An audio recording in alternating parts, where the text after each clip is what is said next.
মেদিনীপুর লোকসভা থেকে সরিয়ে বর্ধমান দুর্গাপুরে প্রার্থী করা হয়েছিল দিলীপ ঘোষকে, যেখানে তিনি কীর্তি আজাদের কাছে পরাজিত হয়েছেন। আজকে দিলীপ ঘোষ বলছেন যে ফলাফল প্রমাণ করেছে যে কেন্দ্র বদলের সিদ্ধান্ত সঠিক নয়। পাশাপাশি এও বলছেন যে সাংগঠনিক দুর্বলতা যে তৈরি হয়েছিল সেটাও প্রমাণিত। দলকে কার্যত কাঠগড়ায় তুলে কিভাবে আক্রমণ করলেন দিলীপ ঘোষ দেখুন। যেভাবে সংগঠন একবারে পশ্চিমবঙ্গে শুয়ে পড়েছিল, কর্মীরা বেরোননি, কর্মীদের বার করতে গিয়ে আমি তো মেদিনীপুরে 1 বছর 1.25 বছর ধরে লেগে বুথ অবধি সংগঠন তৈরি করেছিলাম, সব গ্রামে গেছিলাম, সমস্ত পার্টির লোকেরাই আমার পক্ষে ছিল। যে কোনো কারণে হোক পার্টির সিদ্ধান্ত নিয়েছে সেটা ঠিক ছিল না, প্রমাণ হয়ে গেছে। তো আমি বাকি জায়গায়ও করব, কিন্তু সংগঠন যেভাবে ঢিলে হয়ে গেছে সব জায়গায়, বুথে আমরা প্রথমে লোক খুঁজে পাইনি, খুঁজে দাঁড় করাতে এজেন্ট খুঁজতেও হয়েছে।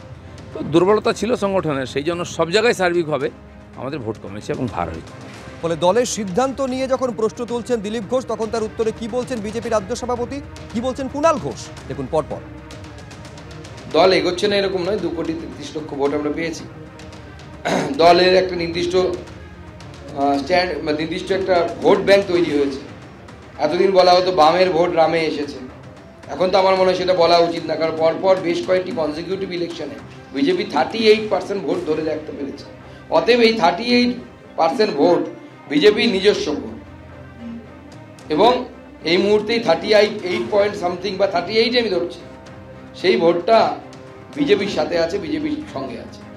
দেখুন, দিলীপ ঘোষ বিজেপির নেতা, দিলীপ ঘোষের সঙ্গে আমাদের আইডিওলজিক্যাল ব্যাটল, কিন্তু এটা তো ঘটনা। আমরা তো বারবার বলেছি বিজেপির এই গোষ্ঠীদ্বন্দ্ব নিয়ে, আমরা তো বারবার কটাক্ষ করেছি। দিলীপ ঘোষ সাংসদ ছিলেন মেদিনীপুর লোকসভা কেন্দ্রে, তিনি মেদিনীপুর লোকসভা কেন্দ্রে 5 বছর সময় দিলেন, আর তাকে শেষ মুহূর্তে গোষ্ঠীবাজির শিকার হয়ে তাকে চলে যেতে হলো একটা নতুন কনস্টিটুয়েন্সিতে, সেখানেও তিনি হারলেন।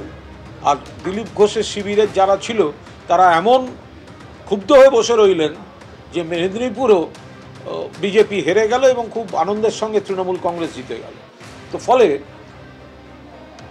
দিলীপ ঘোষ তিনি হতে পারেন আদর্শগতভাবে, তাদের সঙ্গে আমাদের লড়াই চলবে, কিন্তু একজন সাংসদকে গোষ্ঠীবাজি করে যদি আসন বদল করা হয়, তাহলে তার ক্ষোভ বা বক্তব্য যদি কিছু থাকে সে তো ন্যায্য বক্তব্য।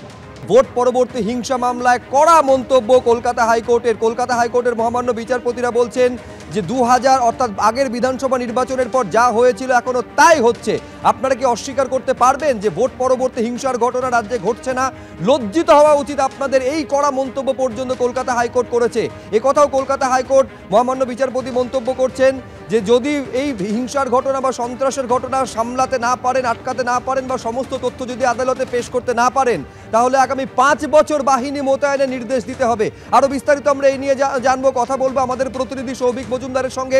সৌভিকটি কি ঘটেছে, কিসের প্রেক্ষিতে কলকাতা হাইকোর্টের এই কড়া পর্যবেক্ষণ? দেখো, রাষ্ট্রবাদী আইনজীবী সংগঠনের তরফ থেকে তারা এই কলকাতা হাইকোর্টে মামলা করেছেন এবং তাদের অভিযোগ হলো যে এখানে ভোট পরবর্তী সন্ত্রাসের ঘটনা ঘটছে, যেটা 2021 সালে যখন বিধানসভা ভোট হয়, সেই বিধানসভা ভোটের পরেও যে ধরনের সন্ত্রাসের ঘটনা পরিলক্ষিত হয়েছিল এ রাজ্যে, এখানেও কিন্তু সেই একই ঘটনা ঘটছে। এবং তারা কিন্তু খুব স্পষ্ট করে এই অভিযোগ করছেন যে এই ঘটনাকে অবিলম্বে আটকানোর বন্দোবস্ত করতে হবে। এবং তার ভিত্তিতে মাননীয় বিচারপতি কৌশিক চন্দ্রের যেটা প্রাথমিক নির্দেশ, সেই নির্দেশে তিনি বলছেন যে এই ধরনের ঘটনা ঘটলে প্রাথমিক পর্যায়ে এফআইআর দায়ের করাটা অত্যন্ত প্রয়োজনীয়। এবং অভিযোগ যেটা করা হচ্ছে যে বহু মানুষ যারা আক্রান্ত হচ্ছেন তারা এফআইআরটুকু পর্যন্ত দায়ের করতে পারছেন না। সেক্ষেত্রে মাননীয় বিচারপতির বক্তব্য হলো যে যারা আক্রান্ত হচ্ছেন এই ভোট পরবর্তী সন্ত্রাসের ঘটনায়, তারা থানায় গিয়ে আরো হেনস্থার শিকার হন, তারা এটা চান না, অর্থাৎ কলকাতা হাইকোর্ট এটা চায় না। এবং সেই কারণেই তিনি কিন্তু বলেছেন যে ডিজির যে ইমেল আইডি, অর্থাৎ এ রাজ্যের ডিজির যে ইমেল আইডি রয়েছে, সেই ইমেল আইডি আজকের যে নির্দেশনামা রয়েছে সেই নির্দেশনামায় দিয়ে দেওয়া হচ্ছে। এবং সেই ইমেল আইডিতে যারা এই ভোট পরবর্তী সন্ত্রাসের ঘটনায় আক্রান্ত হবেন, তারা সরাসরি ডিজিকে ইমেল করে তাদের অভিযোগ জানাতে পারবেন। এবং ডিজি সেই ইমেল খতিয়ে দেখে তিনি যদি মনে করেন যে এখানে আদালত গ্রাহ্য বা ধর্তব্যযোগ্য কোনো অপরাধ হয়েছে, তিনি তৎক্ষণাৎ স্থানীয় সেই থানাকে নির্দেশ দেবেন যে এফআইআর দায়ের করার জন্য। এবং এফআইআর দায়ের হলে সঙ্গে সঙ্গে পুলিশের তরফ থেকে উপযুক্ত পদক্ষেপ গ্রহণ করতে হবে। এছাড়াও তিনি তার নির্দেশে বলেছেন যে এই এফআইআর দায়েরের প্রক্রিয়া একবার সম্পন্ন হলে সেটা কিন্তু সঙ্গে সঙ্গে রাজ্য পুলিশের যে সংশ্লিষ্ট ওয়েবসাইট আছে সেই ওয়েবসাইটে আপলোড করতে হবে এবং সেই ওয়েবসাইট ওয়েবসাইটে আপলোড করলে যে কেন্দ্রীয় বাহিনী যারা এখানে ভোটের পরেও দীর্ঘদিন মোতায়েন থাকবেন তারা কিন্তু সেটাকে দেখতে পারবেন এবং তারপরে তারা প্রয়োজন মনে করলে তারা এবং রাজ্য পুলিশ উভয়ই সঙ্গে সঙ্গে উপযুক্ত পদক্ষেপ গ্রহণ করবে। আইনজীবীরা এখানে বলছেন যে এই নির্দেশের ফলে যেটা উপকার হলো যে কেন্দ্রীয় বাহিনীর আর কিন্তু রাজ্য পুলিশের তরফ থেকে কোনো সাহায্যের প্রয়োজন হচ্ছে না। তারা সরাসরি এই ধরনের কোনো ঘটনা ঘটলে অর্থাৎ ভোট পরবর্তী সন্ত্রাসের কোনো ঘটনা ঘটলে এফআইআর দায়ের করা হলে সেটা আপলোড হলে তারা দেখতে পেলে সঙ্গে সঙ্গে তারা প্রয়োজন মনে করলে সেখানে গিয়ে তারা পদক্ষেপ করতে পারবেন। অর্থাৎ রাজ্যের তরফ থেকে কোনো অনুমতির প্রয়োজন হচ্ছে না বলে আইনজীবীরা যারা মামলা করেছিলেন তারা মনে করছেন। ফলে এই রায় কিন্তু অত্যন্ত গুরুত্বপূর্ণ রায় বলে তারা মনে করছেন এবং কলকাতা হাইকোর্টের এই মামলার ক্ষেত্রে পর্যবেক্ষণ হচ্ছে যে এখানকার বাসিন্দাদের জীবন রক্ষা করা সেটা কিন্তু প্রাথমিক কর্তব্য, আদালত সেটা মনে করছে এবং রাজ্য সেটা করতে না পারলে প্রয়োজনীয় নির্দেশ কলকাতা হাইকোর্টের তরফ থেকে দেওয়া হবে। সেই হুঁশিয়ারিও মাননীয় বিচারপতি কৌশিক চন্দ্র দিয়েছেন। তার পাশাপাশি তিনি কিন্তু খুব স্পষ্ট করে বলেছেন যে 2021 সালে এই বিধানসভার পরেও যে ঘটনা দেখা গিয়েছিল এখনো কিন্তু সেই ঘটনা দেখা যাচ্ছে, অর্থাৎ এই ভোটের পরেও সেই একই ঘটনা দেখা যাচ্ছে।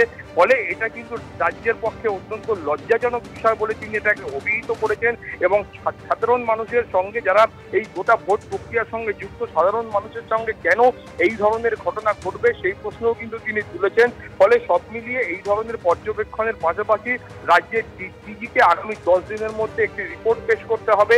সেই রিপোর্টে তাকে খুব স্পষ্ট করে উল্লেখ করতে হবে যে এখনো পর্যন্ত ভোট পরবর্তী সন্ত্রাসের ঘটনায় কটি অভিযোগ পুলিশের কাছে এসেছে এবং সেই অভিযোগের ভিত্তিতে কটি এফআইআর দায়ের হয়েছে এবং সেই এফআইআর এর ভিত্তিতে এখনো পর্যন্ত কি কি পদক্ষেপ নেওয়া হয়েছে সেই সংক্রান্ত রিপোর্ট কিন্তু ডিজিকে পেশ করতে হবে।